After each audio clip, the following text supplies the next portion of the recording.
delighted to be here this morning. I'm going to share. There you go. See, there we are. We're all sorted. Thank you very much. Guys, I'm really delighted to be here this morning. Can you hear me okay? Yes, loud and clear. I have been talking about AI for more than 2 years. So AI only came on the scene 3 years ago. So I have been speaking in Ireland and internationally on the adoption of AI, and I come at it from the people impact perspective. AI is very much around change management and transformation. And we are still at the point, even though the technology is doing amazing things and taking us into completely unexpected directions, unless you were a big sci-fi fan, we're kind of going down the path of sci-fi to a certain extent.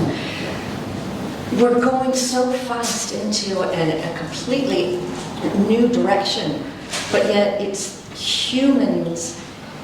We're slowing the pace of the technology down because we're not ready to actually accelerate as fast as the technology is going.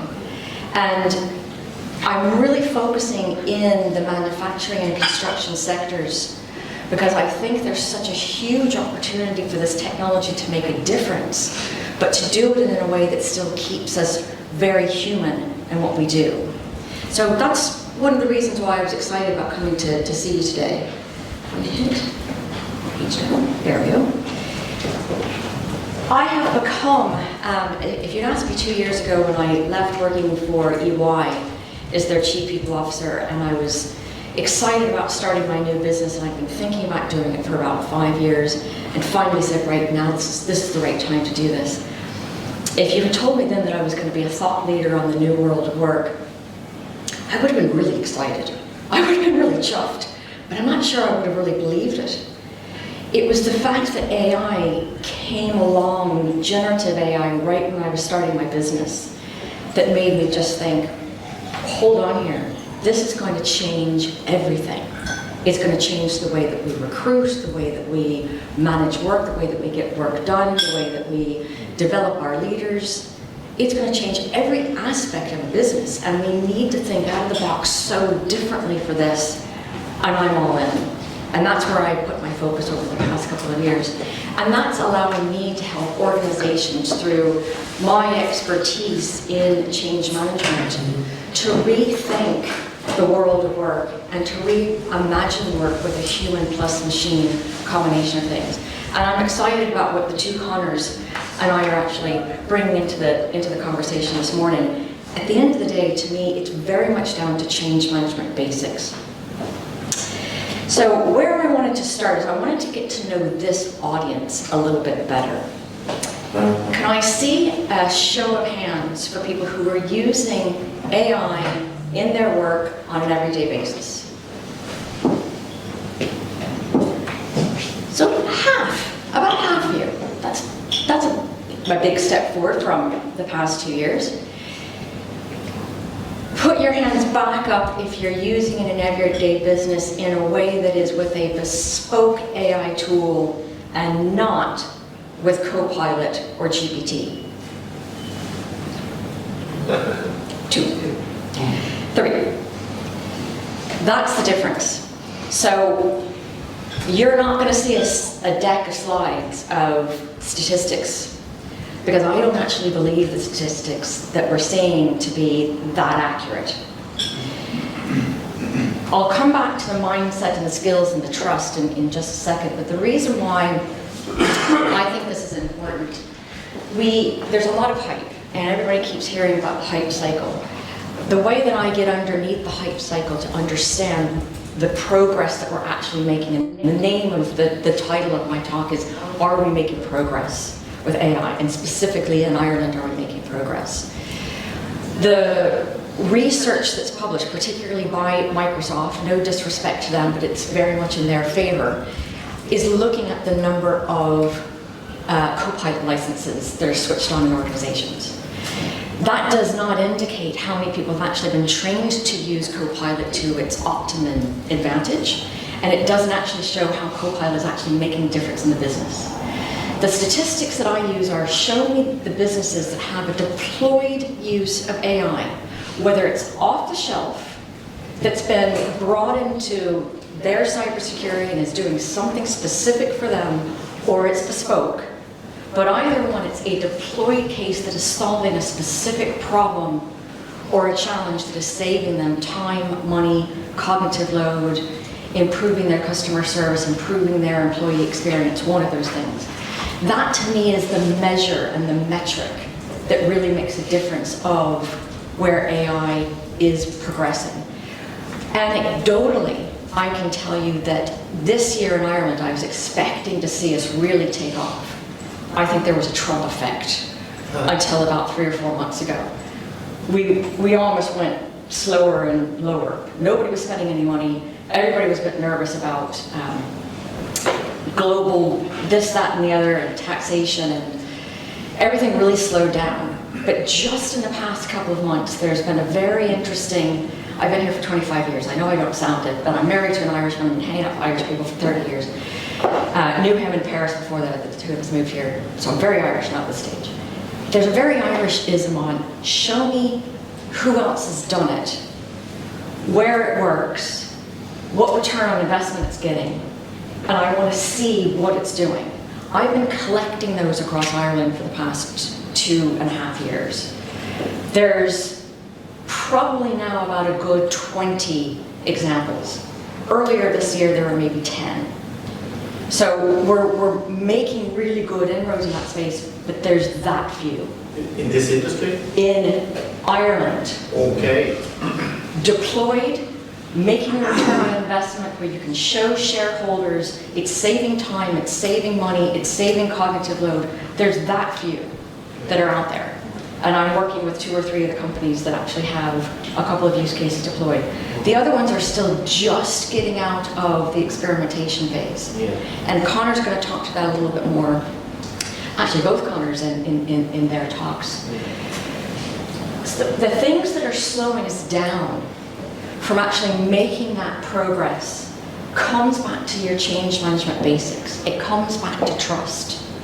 So in order for people to change behavior, they have to trust what it is they're doing. And we know this from the Internet of Things, we know this from iPhones, we know this from any kind of new technology that we've rolled out, CRM systems.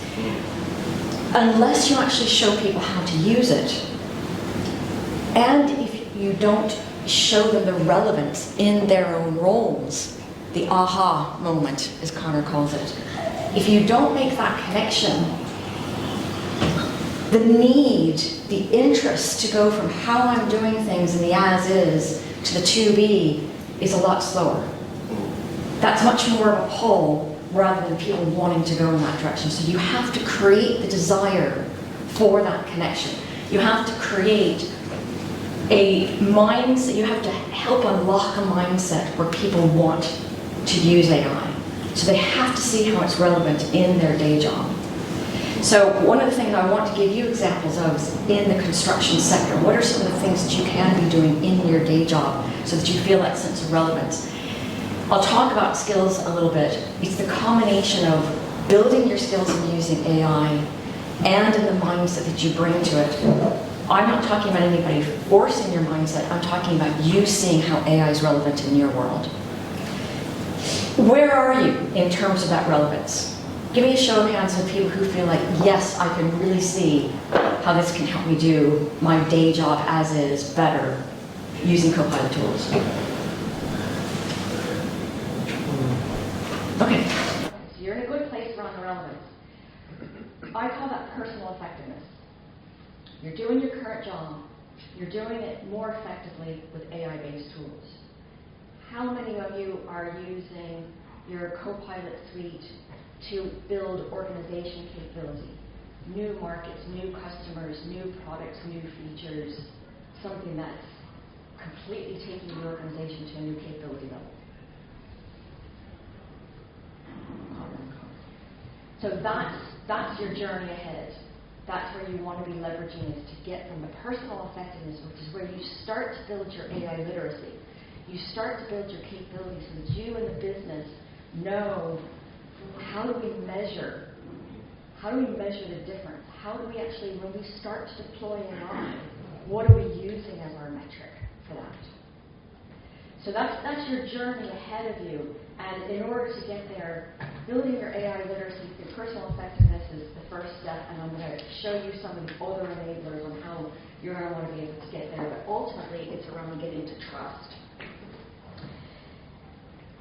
One of the things that also slows us down is this whole sense, and this slide is a little bit dated. I started to use this one earlier this year, but I still felt it a bit relevant when I was looking at it this morning on the urgency side. And Connor and I were just speaking before we sat down. If you don't build the case around the urgency for AI, it does still feel like it's something that you can go, well, I'll just sit this one out for the moment, and I'll just wait and see who else has actually done it, what results they've gotten, and how it's delivering on investment. The insight that AI can bring when you've got your data in a place that you know what you're trying to get out of your data. Your data does not have to be perfect. You don't have to have all of your data in a great place. But for where you're trying to get insight, that data does need to be clean, accessible, reliable. So just focus on the data points that are really critical to what it is that you're trying to get to. Once AI starts to deliver you those sorts of insights on an ongoing basis so that you have insight-led decision-making, your productivity shoots up.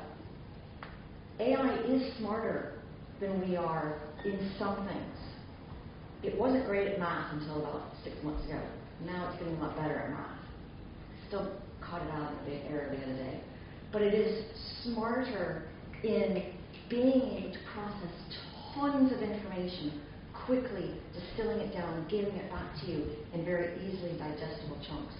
So it's knowing where AI is smarter that unlocks that productivity. It helps us become future ready. It helps us from a market leadership perspective. Those are the business drivers on why AI is urgent.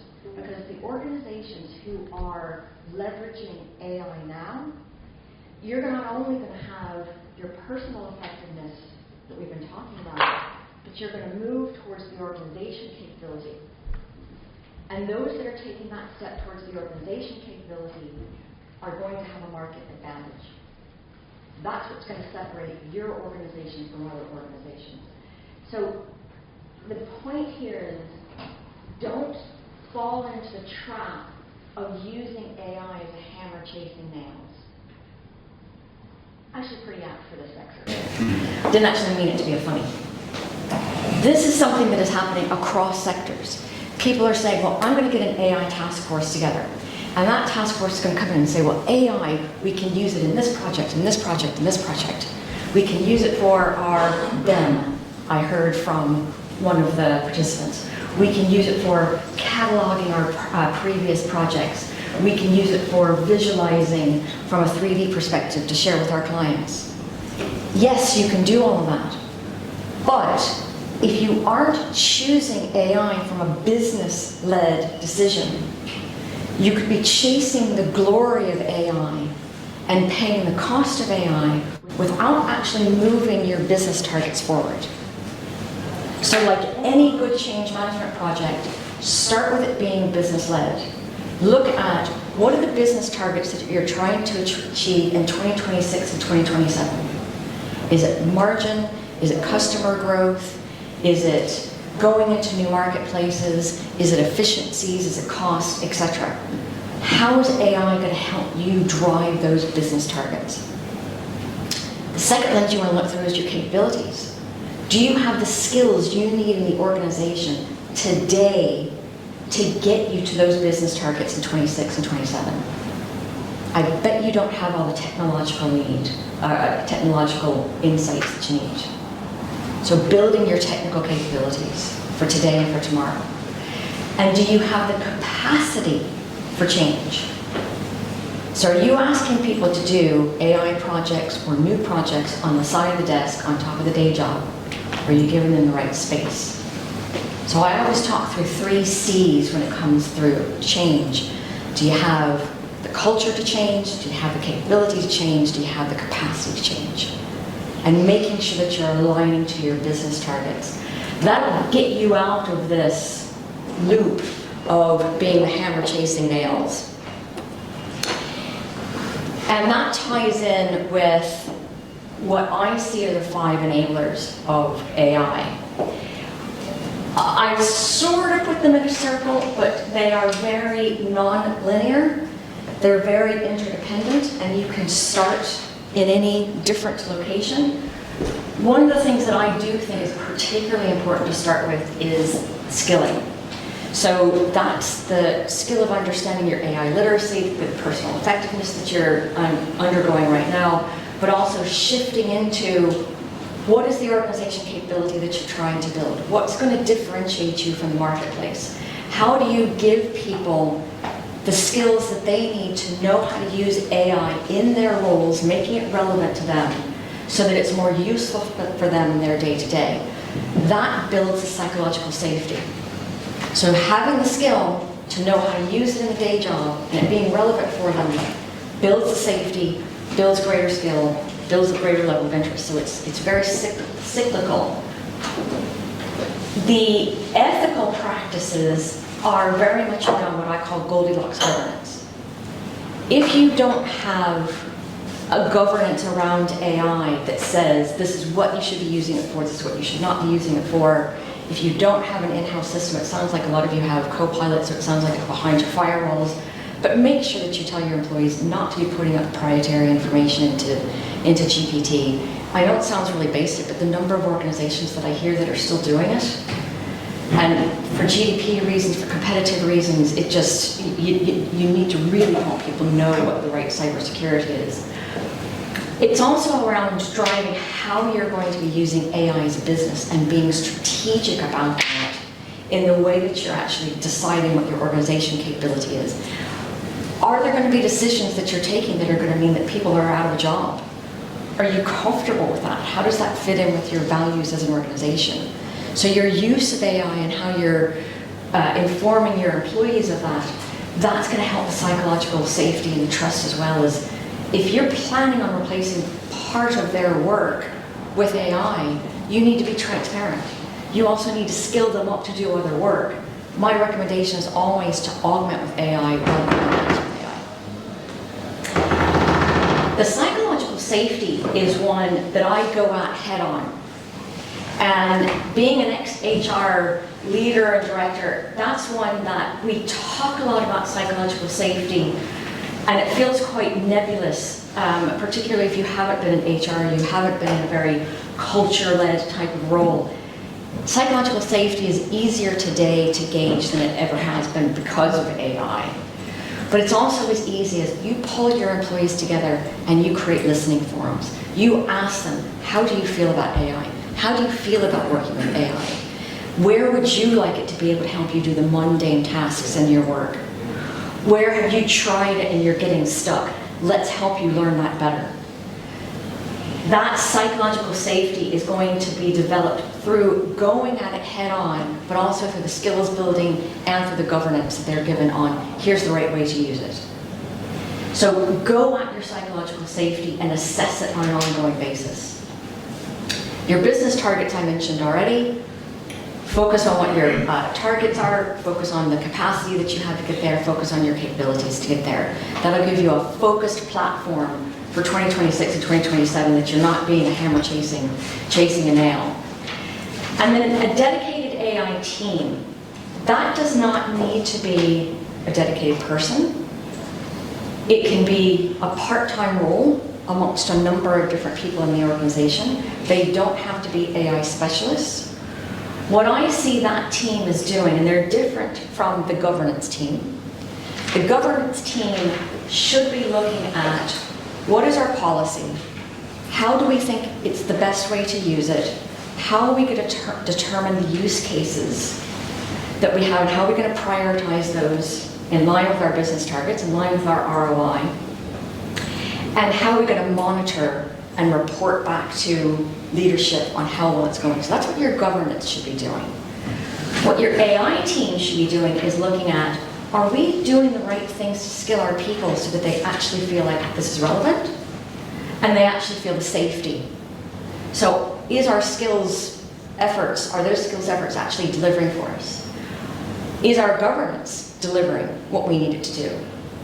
Do people feel safe in using AI, and is the adoption steadily going in the direction that we are hoping that it will go in and a return on our investment? Are we getting the business targets that we're aiming for with the AI projects that we're going for?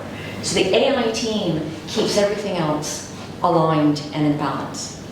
And that can be a once-a-month activity, that can be, needs to be more than once a quarter, but it doesn't have to be a full-time role, but it's the checks and balances.